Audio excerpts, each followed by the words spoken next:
So I'm not sure, but that owl looks like it's waiting for a prairie dog to pop its head out, and that prairie dog's gonna be pretty sorry.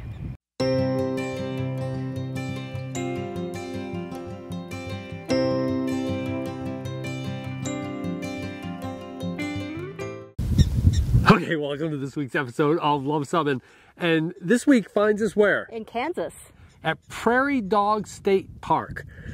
And the lady, the campground host asked us, like, why did you guys choose to stay here? Right. And it sounded like a cute state park. It was. And sure enough, they've got prairie dogs. We're standing in a colony of prairie dogs. You might be able to hear them in the background. Mm-hmm. They're very interesting to see. They're just kind of running around. You got to be careful not to hit them with the car. Yes, and I know if you're from the Midwest, you're probably like, prairie dogs, seriously? But hey. We're from Vermont. And we don't judge you looking at leaves. So we're going to look at prairie dogs, and we're going to have fun looking at prairie dogs. Yep, we're just going to walk around and see what we can see. It's flat. It is very flat. So we're not quite yet into Kansas yet. We're still in Oklahoma. It's been back roads the whole way. Yep. But not unpleasant. Nope. So we're just noticing the change in scenery from kind of the red dirt of Oklahoma to kind of the farmland of southern west Kansas. Yeah, something like that. Yeah. So interesting. Yep. Talk about being able to see a long distance. Yeah, we're not used to this in Vermont. No. Look at that.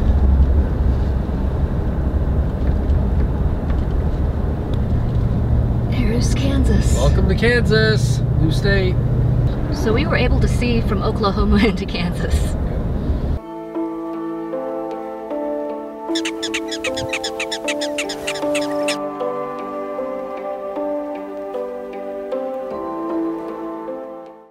So I'm standing in front of some blue stem grasses, and this was very common to find on the plains, and I think the buffalo enjoyed eating this and keeping it trimmed down so that the prairie dogs could build their little colonies here. So they almost had like a symbiotic relationship there.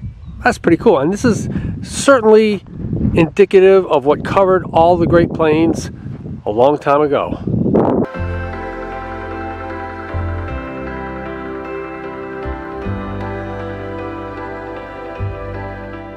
The quality of construction of this Adobe house is pretty sweet in that they actually mixed all the mud and water and hay and had a horse kind of stir it all up, and they covered it with this smooth Adobe. Really high quality stuff here. One of the reasons we stopped here was to look at this thing. We can't figure out what this thing is. Comment below if you know what it is. We think it's a windmill of some sort. It's also featured with the Adobe house on the state park poster for the Prairie Dog State Park instead of a prairie dog for whatever. But it's not turning. There should be enough wind to turn. Cindy thinks it's a satellite dish, but I don't think those were around in the 1890s. No, but maybe it's an art installation of some sort. What do you think? I don't know. It's weird. Pretty intricate windmill. And then we can see our campsite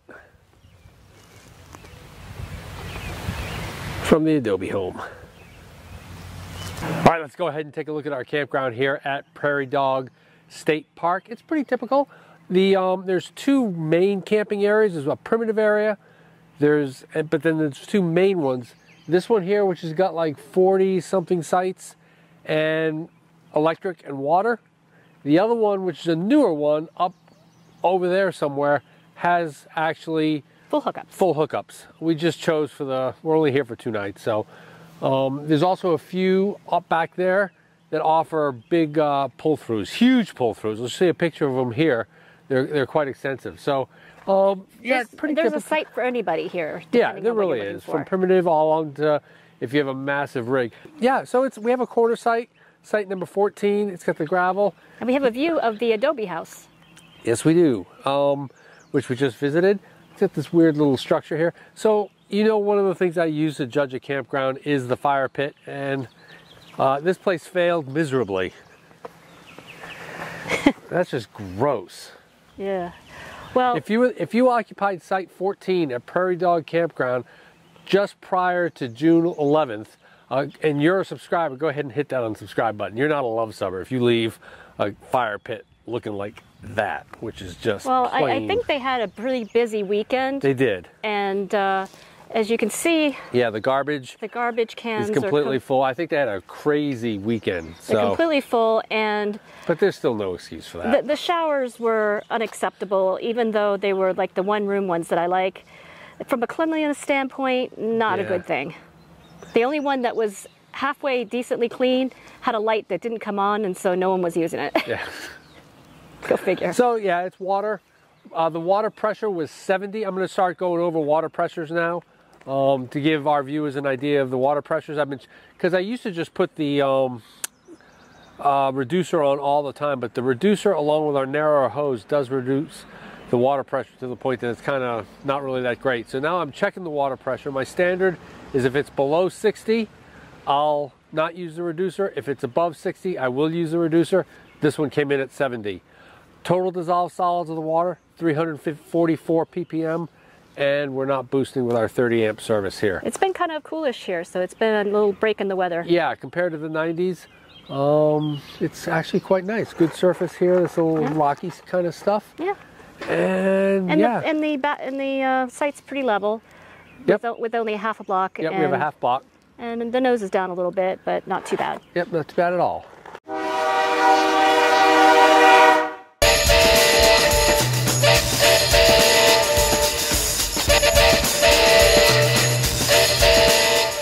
So we are here at the Bailey Yards in North Platt, Nebraska, and this is the largest rail station or rail yard for Union Pacific in the United States. And we are here at a harvest host. It is. And right behind us, you can probably see the Luv Sub.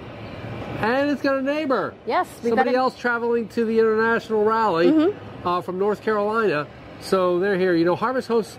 This is actually our first harvest host, I think, that's not a winery. Or a brewery or something like that, right? But they also have experiences like this for the Golden Spike Tower that we're in right now.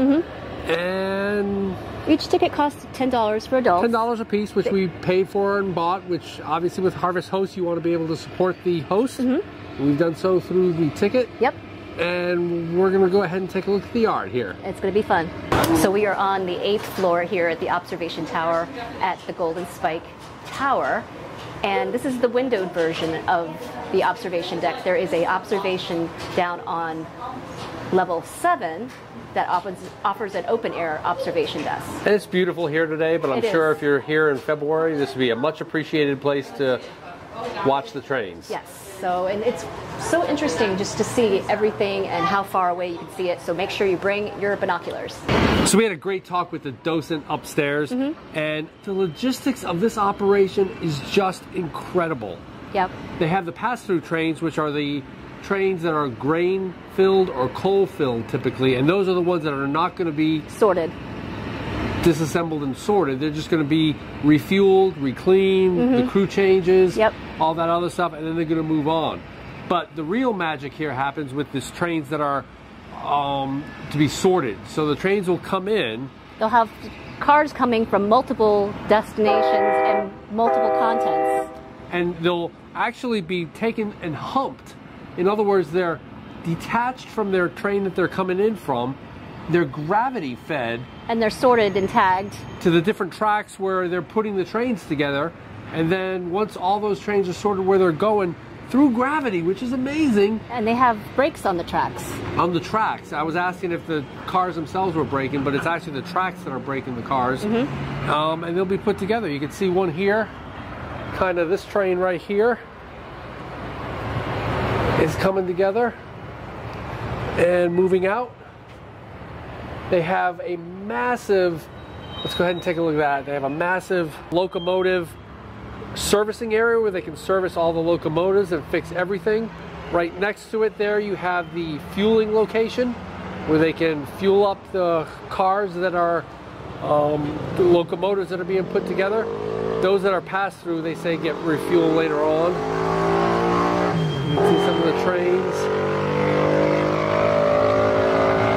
See Cindy checking things out here. Now there would be an example right there of a pass-through. So you can see the entire just coal train a huge coal And they just train. they just fueled up over at that white facility way over there. Yep. And it usually takes about 45 minutes for them to fuel up and clean the things up and switch their crews out. So this place works 24/7, doesn't take a rest, no holidays, no weekends. They work Christmas, they work Thanksgiving. Midnight, 24/7. And we'll probably hear them more. Look at the size of that coal train. It's huge.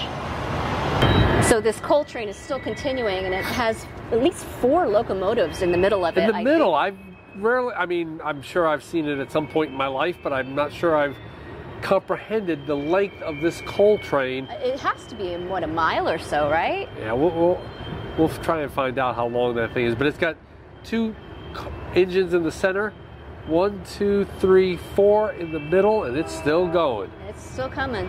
But they did say that there were certain things that they don't sort, and they just let them go their own way, I guess, right? Or well, no. they don't hump them. Okay, so yes, that's right. There's certain cargoes that they don't put over the hump and down into the sorting field, and that's hazardous waste, hazardous materials, explosives, and stuff. Super expensive cargo, I think they said. Super expensive cargo that can be damaged. So because they're relying on tracks to break the cargo, so they want to be especially careful with some of this the high priced and the hazardous stuff.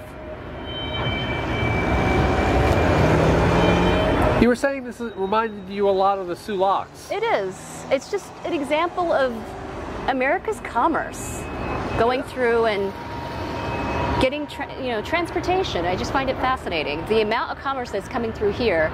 You know, your package from Amazon might be coming through here. You never know, right? Right.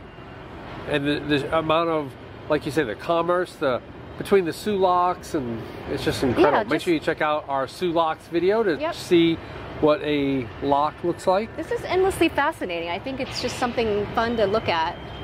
So it looks like that coal train is finally finishing, and I ran upstairs to ask the docent a little bit about it, and he said that that's a double coal train, and what it's going to happen is it's going to go as far east as it can, and then it's going to split in half. That's why you have some of those locomotives in the front and in the middle. In the middle, and it'll go to different power plants. But he said it had 270 cars at 54 feet a car, so 270 times 54, that's 14,580 feet. You throw in the locomotives, which that's probably about 3 miles long. That's insane. I'll do the math, but I forget how much is in a mile. But I'll include exactly 5,120 feet. How much? 5,120 feet, I think. Yeah, that's about 3 miles long. That train was. Yep. Incredible. So we've had fun throughout our trip, signing guest books, and also unlike at the Yuengling Brewery, and you can watch that video here, there's a little bit of room that we can put our dot, because there's only been one Vermonter. I don't know how long they've had this, but there's only been one Vermonter. It looks like probably Burlington, so we're going to add a dot at Bennington. Yep.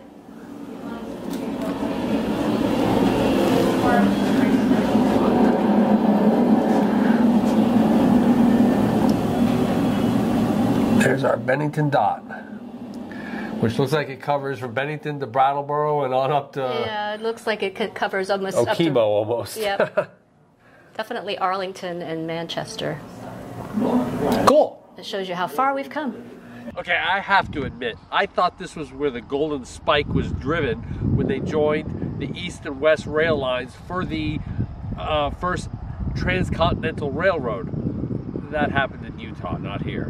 So, I don't know why they call it that, but we'll have to head to Utah and find that, because I want to see where that transcontinental railroad came together. That's a pretty important historical fact. And we did make it to Promontory Point in Utah, where the actual Golden Spike was hammered in. So make sure you hit those notifications and subscribe to catch that future Luv Subbin episode. And this one was especially fun because Rich was chosen to be one of the reenactors. So join us next week as we continue to explore Nebraska. We visit Scotts Bluff and Chimney Rock. So if you like this video, give us a big thumbs up. And if you think we've earned a subscription, click to subscribe. And comment below if you've been to the Golden Spike Tower and how you liked it. Because we come out with Airstream and RV related videos just like this one every Tuesday. Thanks for watching.